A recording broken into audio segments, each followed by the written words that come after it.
I chose, based on the instructions, to evaluate the code of ethics for educators. I don't know exactly what I'll be when I get right out of college, but I do know that at some point I want to be a teacher. It's something that I think about doing a lot. My mother was a teacher, my grandmother was a teacher, and her father was a teacher as well. So I guess it sort of runs in the family. Um, and it's something, like I said, I honestly think about doing, and I'm very interested in.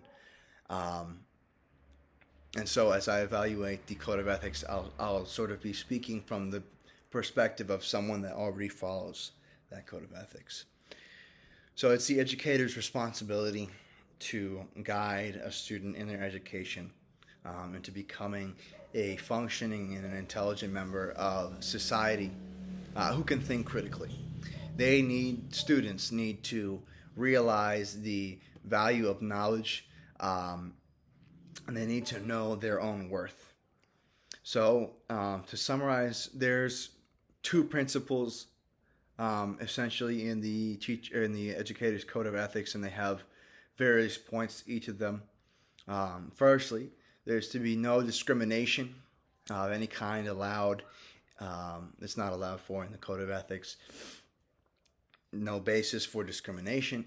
This goes for things like giving people certain advantages or opportunities. You don't want to have a teacher's pet. You don't want to show disfavoritism either. You don't want to say or do something that might socially sanction someone in a way. You don't want to intentionally embarrass a student. That's clearly stated in the code of ethics.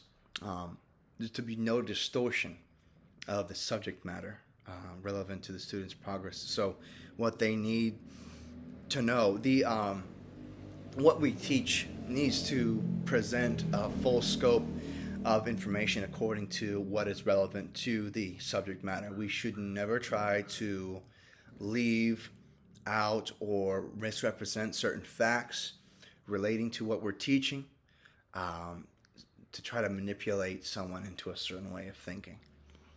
There shouldn't be any suppression or inhibition, is another point, to a student's ability to learn. We cannot restrain a student from learning unreasonably, it says in the code. So that wording, what exactly does that mean? Well, maybe, of course, there are pathways of thinking that are dangerous or morally wrong that can be gotten to if we're not careful with what we consume to educate ourselves, and that ties into a different principle, which is that the Code of Ethics states that we should protect students from conditions that are harmful to learning or to health and safety. For instance, if you're a science teacher and one of your students expresses interest in experimenting, then you'll want to make sure that the student has the proper knowledge of chemicals in the periodic table and how they react, so that they don't accidentally blow themselves up. The second principle, with the other various points, basically had to do with you don't want to misrepresent your education and your qualifications for teaching, or misrepresent those qualifications of others.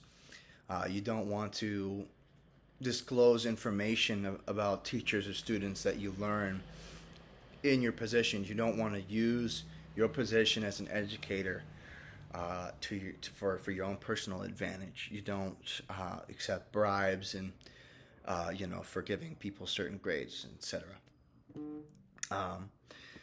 So the reasons why these rules are important.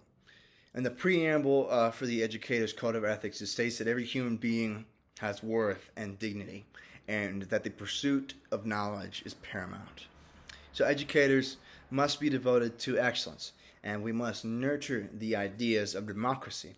The Code of Ethics I got was from the NEA, which is the National Education Association, which is the Code of Ethics for American teachers.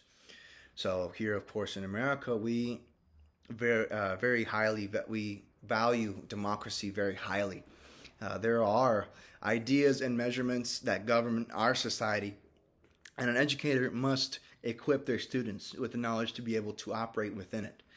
So, because every person has value, we recognize their equality, especially when it comes to the pursuit of knowledge, which we see as above all else. We need certain knowledge to be able to operate within the world, and everyone ideally should have the same access and opportunities to get that information that allows them to be successful in society. And the Code of Ethics also states that the educator accepts the responsibility to adhere to the highest ethical standards. So, as far as the ethical level of the profession, I think that it falls under the practical level. Teachers are teachers, even when they're not within the walls of the classroom. Of course, they can meet with students during office hours or even outside of schools to discuss, the topics that they touched on in class. In some cases, a professor might get a call out of nowhere in the middle of the night because one of their students has had a sudden breakthrough in a thesis or a theory, and they need the validation of somebody who is more versed in the field. So you don't stop being a teacher just because school is over. As far as ethical dilemmas that we might be faced with as teachers, I think in my case, I want to be a history teacher. So this, in that scope, sort of provides the opportunity to mislead students on certain facts or events.